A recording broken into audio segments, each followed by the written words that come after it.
الحمد لله وكفى والصلاة والسلام على رسوله المصطفى وعلى آله وأصحابه نجوم الهدى وحزبه التقى أما بعد فأعوذ بالله من الشيطان الرجيم بسم الله الرحمن الرحيم فاسألوا أهل الذكر إن كنتم لا تعلمون آمنت بالله صدق الله مولانا العلي العظيم وصدق رسوله الكريم الرؤوف الرحيم عليه وعلى آله أفضل الصلاة وأكمل التسليم ونحن على ذلك لمن الشاهدين والشاكرين والحمد لله رب العالمين. بارگاہ رسالت میں درود و سلام کا نذرانہ محبت پیش کیجیے. اللہم صلی علی سیدنا و مولانا محمد اللہم صلی صلاۃ و سلام علیکہ یا رسول اللہ صلی اللہ علیہ وسلم وعلى آلہ وصحبہ وبارک وسلم صلاۃ و سلام علیکہ یا رسول اللہ. حضرات، آج بھکاری پور کی سرزمین پر گلشن مصطفیٰ طیبی کے اندر علم و عرفان کی بہاریں نظر آ رہی ہیں. علم ایک نور ہے، سبحان اللہ. علم ایک روشنی ہے اور پگھلنا علم کی خاطر مثال شمع زیبا ہے. بغیر اس کے نہیں پہچان سکتے ہم خدا کیا ہے. علم سے روشن ہوئے ہیں آدمیت کے چراغ، علم سے پاتا ہے انسان اپنی ہستی کا سراغ.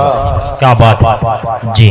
علم کی دولت ہے اسی لازوال، جس کے آگے گنج قارون کیا ہے مال. اللہ عمر بھر پڑھتے پڑھاتے جائیے، چاہیے جتنا لٹاتے جائیے. کیا بات ہے. یہ وہ دولت ہے کہیں لے جاؤ ساتھ، کوئی بوجھ نہیں ہے، وزن نہیں ہے. ہم کوئی بھی دنیاوی دولت لے کر چلتے ہیں، اس میں بوجھ ہوتا ہے، وزن ہوتا ہے، چر جانے کا خطرہ ہوتا ہے، غائب ہو جانے کا اندیشہ ہوتا ہے، لٹ جانے کا خطرہ ہوتا ہے. جی مگر علم کی دولت یہ وہ دولت ہے کہیں لے جاؤ ساتھ، آ نہیں سکتی کسی رہزن کے ہاتھ. دنیاوی دولت کو چرایا جا سکتا ہے، چھینا جا سکتا ہے، لوٹا جا سکتا ہے، لیکن علم کو نہ چھینا جا سکتا ہے، نہ لوٹا جا سکتا ہے، نہ چھرایا جا سکتا ہے، نہ علم گم ہو سکتا ہے. علم وہ دولت ہے کہ جتنا ہی استعمال کرو گے یہ بڑھتا چلا جائے گا. ہر دولت استعمال کرنے سے گھٹتی ہے، مگر علم کی دولت وہ ہے کہ جتنا ہی اس کو استعمال کرو گے اتنا ہی بڑھے گا. کیا بات. سبحان اللہ. بے شک. جس کے آگے گنج قارون کیا ہے مال. عمر بھر پڑھتے پڑھاتے جائیے، چاہیے جتنا لٹاتے جائیے. یہ وہ دولت ہے کہیں لے جاؤ ساتھ، آ نہیں سکتی کسی رہزن کے ہاتھ. آج اس دستار بندی کے موقع پر ہم آپ سب حاضر ہیں اور دیکھیں گے کہ جب حفاظ کرام کے سروں پر دستار بندی کا سہانا منظر نظر آئے گا تو دل باغ باغ ہو جائیں گے. یہ خوشی ایک اپنے عزیز کے حافظ ہو جانے کی خوشی عزیز کو ہوتی ہے، بھائی کو بھائی کی خوشی ہوتی ہے، بھتیجے کی چچا کو خوشی ہوتی ہے، بیٹے کی باپ کو خوشی ہوتی ہے، خاندان والوں کو خوشی ہوتی ہے. لیکن اگر علم دین پڑھ کر کوئی کامیاب ہو جاتا ہے تو یہ خوشی صرف اپنوں کو نہیں ہوتی، زمین والوں کو یہ خوشی نہیں ہوتی، بلکہ ہمارے آقا و مولا محمد مصطفیٰ کو بھی خوشی ہوتی ہے. سرکار کو خوشی ہوتی ہے. سبحان اللہ. سبحان اللہ. کیا بات. بہت اچھا. خود خوش ہوتے ہیں صلی اللہ علیہ وسلم. سبحان اللہ. بے شک. آقا نے ارشاد فرمایا بات. علم حاصل کرو چاہے تمہیں چین جانا پڑے. جی عرب سے چین کتنی مشقتوں کا راستہ. ہوائی جہاز کا دور نہیں تھا، پانی میں چلنے والے الیکٹرانک جہازوں کا بھی دور نہیں تھا. جی ہواؤں کے سہارے پر جہاز چلا کرتے تھے.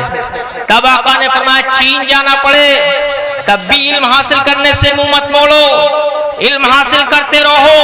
اور علم دین تو وہ دولت ہے، وہ نعمت ہے کہ جب خلوص دل کے ساتھ اللہ و رسول کو راضی کرنے کی نیت سے ایک طالب علم اپنے گھر سے قدم کو باہر نکالتا ہے، آقا فرماتے ہیں اس کا ہر قدم جنت کے راستے میں ہوتا ہے. ایک مجاہد جہاد کرتا ہے تب اسے جہاد کا ثواب ملتا ہے. ایک طالب علم اپنا سبق ایک لمحہ یاد کرتا ہے، پوری رات جاگ کر عبادت کرنے کا ثواب اس کے نامہ اعمال میں لکھا جاتا ہے. سبحان اللہ سبحان اللہ. کتنی خوش نصیبی کی بات ہے. اور علم حاصل کرنے کے لیے عاجزانہ مزاج ہونا چاہیے. مولا کائنات علی مرتضی رضی اللہ تعالیٰ عنہ کا ایک قول میرے ذہن میں آ رہا. فرماتے ہیں العلم خزائن و مفتاحها السؤال فاسألوا یرحمکم اللہ. مولا علی فرماتے ہیں رضی اللہ تعالیٰ عنہ علم خزانے ہیں، بیش بہا خزانے ہیں. علم خزانوں کی کنجیاں ہیں سوال کرنا. ادب کے دائرے میں پوچھو فاسألوا یرحمکم اللہ، تم پوچھو گے معلومات حاصل کرنے کی نیت سے اللہ تم پر رحم فرمائے گا اور علم دین کے جوہر تمہارے سینے میں پیوست ہوتے چلے جائیں گے. سبحان اللہ سبحان اللہ. کیا بات. اور علم کی کیا شان ہے. پوری دنیا علم کے آگے جھکتی ہے. ایک وہ انسان جس کا چہرہ بھی دیکھنے میں اچھا نہیں لگتا، رنگ بھی اس کا کالا ہو، لیکن وہ بہترین عالم دین ہو تو بڑے بڑے خوبصورت اس کے ہاتھ چومتے ہیں. کیا بات. اور ایک وہ انسان جو بڑا حسین و جمیل ہو، بڑا پرکشش چہرہ ہو، بڑی دل فریب آواز ہو، حسن تکلم بھی اس کے پاس ہو، حسن ظاہری بھی اس کے پاس ہو، لیکن اگر علم نہیں ہے تو اس کو کوئی محبت سے سلام کرنے تک کو تیار نہیں. حق بات. تو یہ علم ایسی دولت ہے کہ جو بھی حاصل کرتا ہے اللہ تعالیٰ اس کو بلندی عطا فرماتا ہے، اس کو چمکا دیتا ہے. سبحان اللہ. اسی لیے ہمارے آقا صلی اللہ تعالی علیہ وسلم پر جب پہلی وحی نازل ہوئی غار حرا کے اندر تو پہلی وحی میں اقرا فرمایا گیا. جی. پہلی وحی میں فرمایا گیا اقرا پڑھو. کس سے فرمایا گیا؟ اللہ کے محبوب سے. جی.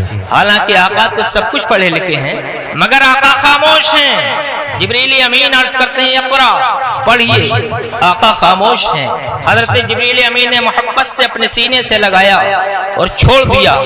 دوبارہ کہا اقرا پڑھیے، میرے سرکار پھر خاموش ہیں، پھر سینے سے لگا کر چھوڑ دیا. اور جب حضرت جبریل امین نے کہا اقرا بسم ربک الذی خلق، تو جب رب کا نام سنا تو اللہ کے حبیب نے پڑھنا شروع کر دیا. سبحان اللہ. جب تک رب کا نام جبریل امین نے نہیں لیا تھا آقا سن رہے تھے لیکن پڑھ نہیں رہے تھے، اور جب رب کا نام سنا تو پڑھنا شروع کر دیا. جبریل امین نے ایک آیت پڑھ کر سنائی تھی، میرے سرکار نے 5 آیتیں پڑھ کر سنا دی. کیا بات ہے. بہت اچھی بات. سبحان اللہ سبحان. حق بات ہے حضرت. بعض لوگ کہتے ہیں کہ حضور کو پڑھانے والے جبریل امین ہیں. جبریل امین اگر پڑھانے والے ہوتے تو میرے آقا آگے 4 آیتیں اور نہیں پڑھتے. آقا نے آگے کی 4 آیتیں پڑھ کر دنیا والوں کو بتا دیا کہ میرا استاد جبریل نہیں، رحمان میرا استاد ہے. اور قرآن خود فرماتا ہے الرحمن علم القرآن. رحمان نے محبوب کو قرآن سکھایا ہے. سبحان اللہ. رحمان نے محبوب کو قرآن سکھایا ہے. جبریل استاد نہیں ہے، لیکن میرے آقا 2 مرتبہ خاموش کیوں رہے؟ تیسری مرتبہ پڑھنا کیوں شروع کیا؟ اس لیے کہ 2 مرتبہ میں حضرت جبریل امین نے یہ تو کہا پڑھو، لیکن یہ نہیں کہا کہ رب کے نام سے پڑھو. اور جب رب کا نام آیا، جب جبریل امین نے یہ کہا اے محمد رب کے نام سے پڑھیے، تو میرے آقا پڑھتے ہی چلے گئے. ایک سنی تھی اور 5 آیتیں پڑھ کر سنا دی. اس لیے میرے آقا نے یہ ظاہر فرما دیا اے دنیا والوں، تمہیں دنیاوی تعلیم حاصل کرنا کوئی ناجائز نہیں ہے، کوئی غلط کام نہیں ہے، لیکن پہلے اپنے رب کے نام سے پڑھو پھر سب کے نام سے پڑھنا. سبحان اللہ. کیا بات. سبحان اللہ. حق بات ہے حضرت. اور جو اپنے رب کے نام سے ابتدا کرتا ہے اس کی دنیا بھی اچھی ہوتی ہے، آخرت بھی اچھی ہوتی ہے. اللہ تعالی ہمیں آپ کو سب کو کلام اللہ کی برکتوں سے نوازے. آمین. وآخر دعوانا ان الحمدللہ رب العالمین.